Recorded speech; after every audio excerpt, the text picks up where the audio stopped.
Buenas tardes, queridos contertulios. Mi nombre es Abel de la Costa, este es El Sillón Bíblico y vamos a centrarnos hoy en las lecturas del segundo domingo de Pascua, es decir, el domingo en donde leemos el relato precioso de la transfiguración del Señor. Pero primero me gustaría hacer un comentario general sobre el carácter de las lecturas de Cuaresma. Aunque la repetida mención del período penitencial de Cuaresma nos puede hacer pensar que se trata de unos 40 días más o menos todos iguales, desde el punto de vista de la liturgia dominical, la Cuaresma tiene claramente dos partes. Una primera parte, podríamos decir aproximadamente un tercio de la duración de la Cuaresma, lo constituyen los dos primeros domingos. Tienen un tono. ¿Ven? Así como la semana pasada hemos hablado del pecado, hoy hablaremos de la gloria. Pecado y gloria son la meditación esa inicial de la Cuaresma. Y como vemos es un tema, podríamos llamarlo así, más universal, afecta a todos los seres humanos. Mientras que a partir del tercer domingo, ya el domingo que viene, tercero, cuarto y quinto domingo ya nos vamos adentrando, tienen un carácter, por llamarlo de alguna manera, más sacramental. Ya tienen que ver específicamente con los símbolos cristianos. La luz, el agua, la vida, son los temas de los tres domingos que tienen que ver, por supuesto, con el significado más originario de la Cuaresma, que es la preparación de los catecúmenos al bautismo que reciben en la noche de Pascua. Entonces, ven, todo, por supuesto, tiene un carácter de preparación pascual, pero en dos momentos. Y hoy enfocamos esa reflexión sobre la gloria, a través de un relato muy entrañable, el de la transfiguración del Señor, que además lo leemos dos veces, y dos veces en el mismo año, de la misma tradición, digamos. O sea que este año leemos dos veces la transfiguración de San Mateo, el que viene leeremos dos veces la de San Marcos y el otro dos veces la de San Lucas. Siempre es así. La leemos el segundo domingo de Cuaresma y el 6 de agosto, que es el día de la transfiguración. Es muy lindo el trabajo, precisamente porque es la misma lectura, de ver cómo el conjunto de la liturgia que rodea al texto no es que modifique el sentido del texto, no es tampoco tan así, pero sí que le pone acentos específicos. El que tenga tiempo y ganas de hacerlo tiene en el Testigo Fiel algún par de trabajos míos sobre el texto de la transfiguración, y precisamente uno que se dedica a las lecturas del día de transfiguración, del 6 de agosto. Distintas de las que se leen hoy y que marcan el relato dándole otra perspectiva. Bien, vamos a tratar de ver cuál es esa perspectiva que adopta el Evangelio de la Transfiguración y todo el conjunto en este segundo domingo de Cuaresma.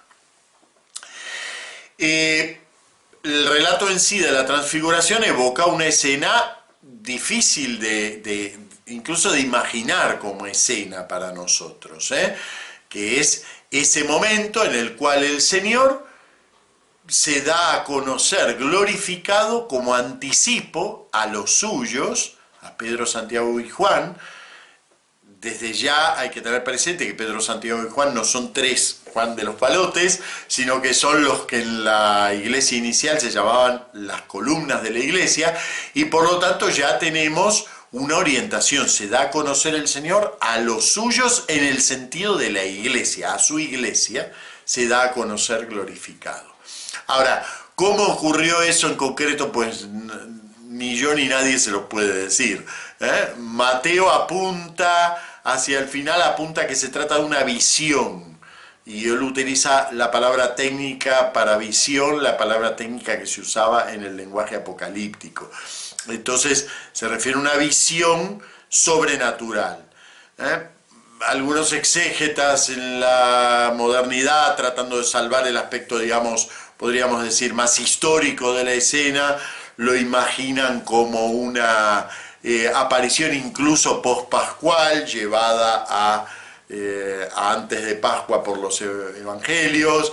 Es decir, que cada uno ha tratado como de hacer con la escena algo para hacerla más potable desde el punto de vista histórico. No hace falta nada de eso. Simplemente retener ese aspecto que San Mateo lo destacó tanto y que es el aspecto no cotidiano de la escena, no cotidiano. No a cualquiera se le aparece el Señor transfigurado y encima con seres celestiales conversando con Él. No es una escena cotidiana y por lo tanto no la podemos racionalizar, inventarnos una facilidad de que algo de esto ocurra. No, es algo extraño, rompe la dinámica normal de la vida de cualquier persona y es lo que le pasa a los suyos, ¿no? A los 3 discípulos. Y en particular Pedro como portavoz va a decir eso que para San Marcos es una tontería, no sabía lo que estaba diciendo, ¿no? Hagamos 3 chozas, quedémonos aquí, está tan lindo aquí, ¿no? Hagamos 3 chozas. San Mateo ha sido mucho más liviano, le ha quitado esa velada crítica a San Pedro, ha dejado solo la frase de Pedro, pero el relato pasa por encima de la frase de Pedro, ni se cuestiona que no tiene nada que ver en el medio. Bueno, pero ven, no es una cosa cotidiana, no pertenece a la cotidianidad de nadie esto que ocurre en la transfiguración. Es realmente una gracia especial que la Iglesia recibe de su Señor, el poder vivir anticipadamente esta gloria. Bueno, ahora bien, ¿por qué el Señor escoge hacer ese anticipo de la gloria? Me acordaba ayer de esa canción de Mary Poppins, y disculpen el ejemplo, ¿no? Esa canción de Mary Poppins de con un poco de azúcar, esa píldora que os dan pasará mejor, ¿no? Bueno, pues esto es eso, ¿no? Un poquito de azúcar que nos da el Señor para que la píldora de su muerte, la píldora de su pasión y también la píldora de la pasión que la Iglesia tendrá sí o sí que vivir a lo largo de toda su vida para participar en la gloria de su Señor. O sea, la pasión no es solo del Señor, la pasión es del Señor y los suyos. Entonces, bueno, un poco de azúcar para que traguemos con mayor facilidad esa píldora. Efectivamente, digamos, en definitiva es eso, ¿no? Pero centrémonos ahora no en sí en la escena, que como les digo, rompe cualquier racionalidad, es una gracia especial del Señor, sino centrémonos en el modo como San Mateo la cuenta. En este texto, bueno, en todos es importante, pero en este texto que lo tenemos en triple tradición sinóptica, es decir, está en Mateo, en Marcos y en Lucas, y en donde podemos prácticamente asegurar que el inspirador del relato desde el punto de vista literario es Marcos, es muy útil consultar la sinopsis, saben que lo pueden hacer en el Testigo Fiel, consultar la sinopsis y ver los 3 relatos y ver cómo ha trabajado cada uno sobre la base de la escena que están contando, qué acentos ha puesto cada uno en su relato. Y nos centramos en Mateo. Para Mateo es muy importante, como saben, creo que ya lo he mencionado muchísimas veces, Mateo es un gran estructurador de sus escenas. Yo creo que si le doy mi biblioteca me la consigue arreglar, cosa que yo no consigo. Mateo es un gran estructurador, organiza los textos de una manera que cuando uno los lee se da cuenta, percibe cuáles son los acentos que él quiere dar. Y si comparan las 3 escenas de la transfiguración es notable cómo San Mateo ha desplazado un solo versículo de San Marcos, uno solo, y con ese versículo ha quedado en medio la voz del cielo. Entonces tenemos Jesús que sube a la montaña, Jesús que brilla y está acompañado, la voz habla, Jesús está solo, Jesús baja de la montaña. Y ahí le ha quedado una estructura en sándwich donde el centro lo constituye la voz del cielo. Mientras que si van a a Marcos y a Lucas, verán que la voz del cielo está casi al final.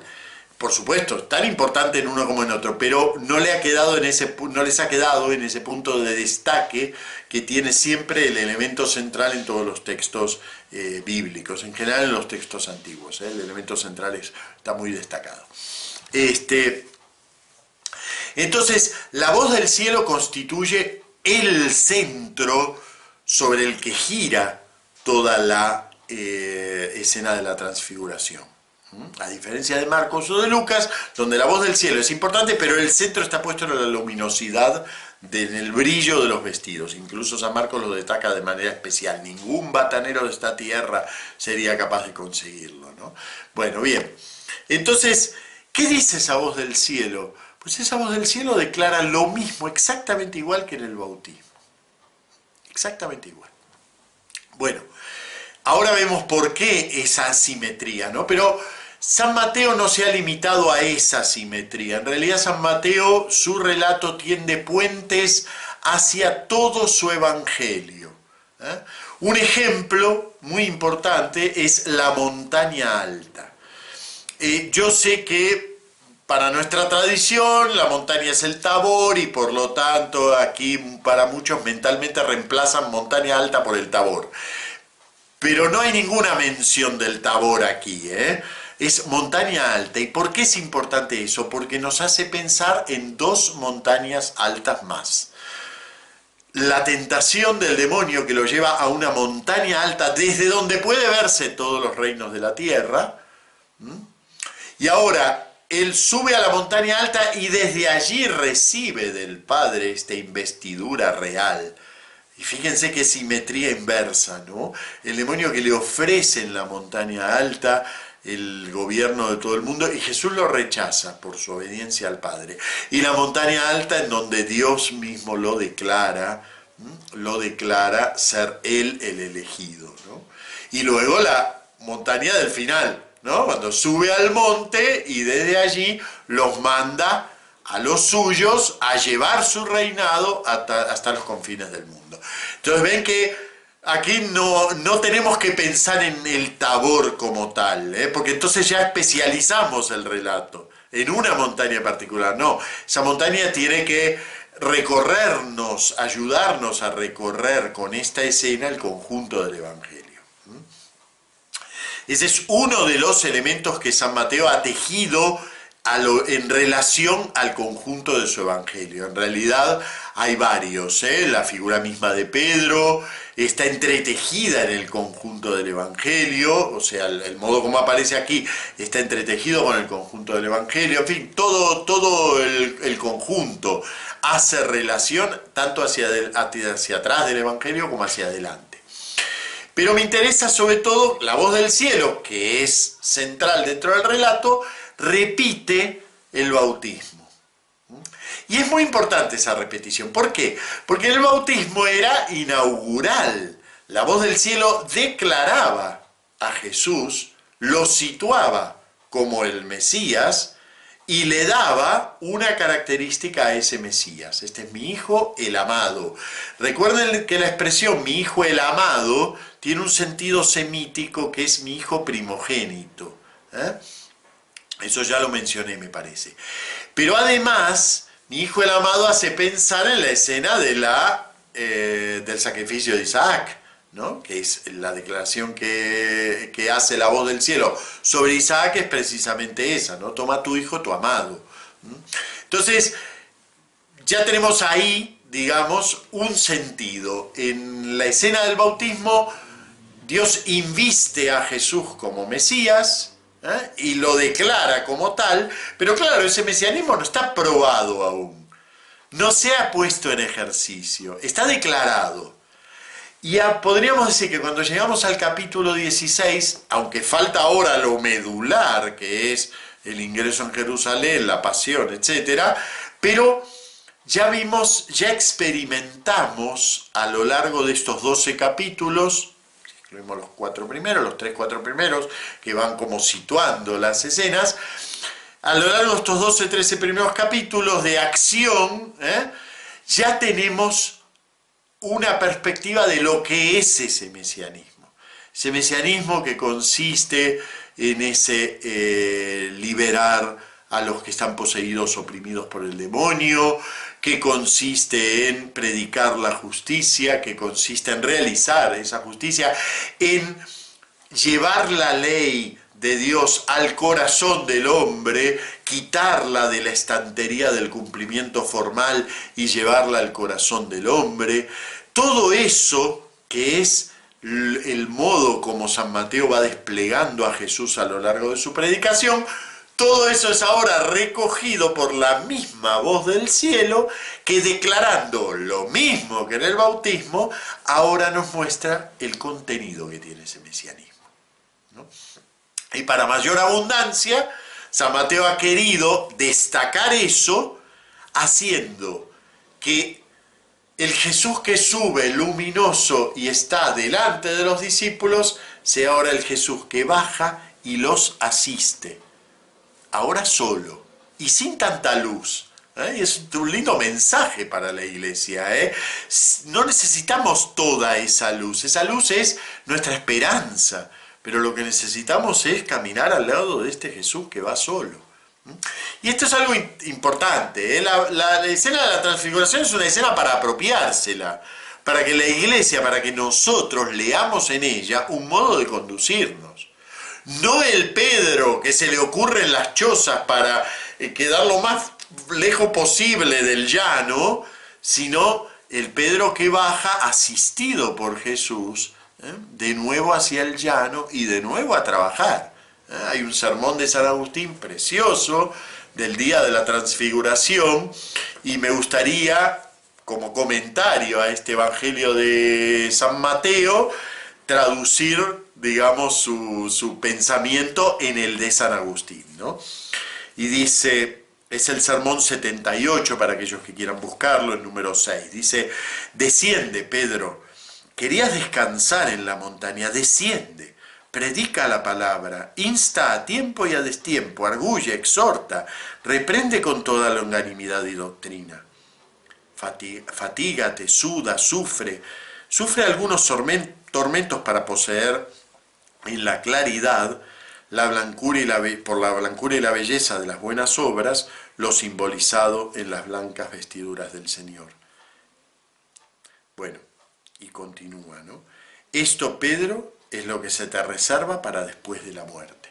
Lo que te dice ahora es, desciende a fatigarte en la tierra, a servir en la tierra, a ser despreciado, a ser crucificado en la tierra.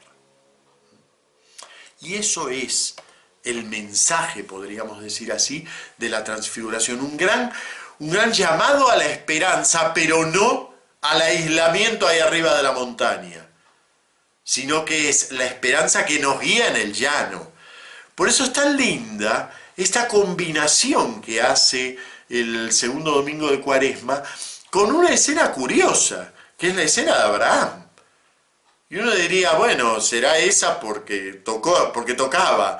No, si van a los 3 ciclos, verán que en el segundo domingo de Cuaresma los 3 empiezan con la figura de Abraham, que no es la más obvia, porque lo que más obviamente a uno le saldría poner en relación con la transfiguración es el desierto, Moisés, la subida de Moisés al monte, Moisés que desciende con el rostro transfigurado, Éxodo 34, ¿no?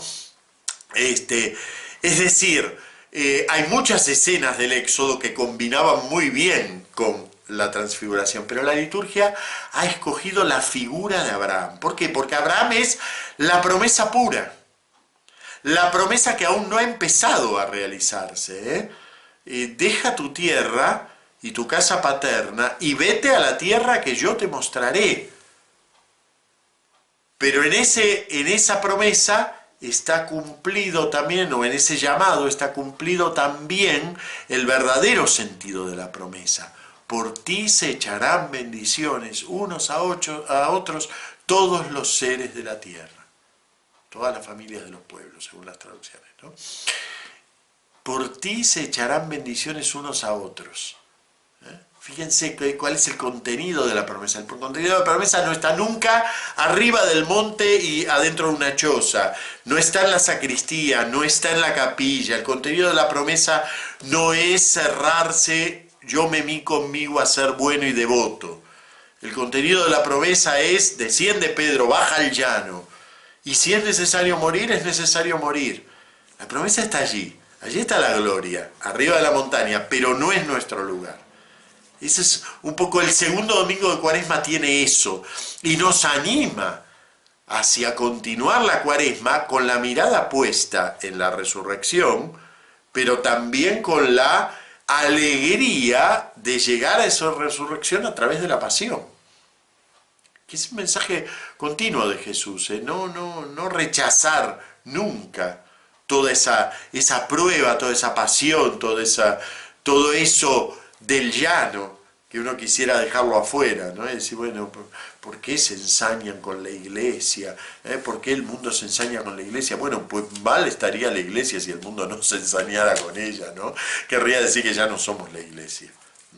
Al contrario, es cuando el mundo nos acicatea y nos quiere pinchar, es cuando nos damos cuenta que estamos compartiendo el glorioso destino del Señor revelado a su iglesia, Pedro, Santiago, Juan, a su iglesia en la montaña. Bueno, y con esto concluyo el comentario y nos vemos el domingo que viene. Recuerden, como siempre, campanita, suscribirse, like, comentar, pasarlo por WhatsApp, por Twitter, por Facebook y por donde quieran. Bueno, muy bien. Hasta la semana que viene.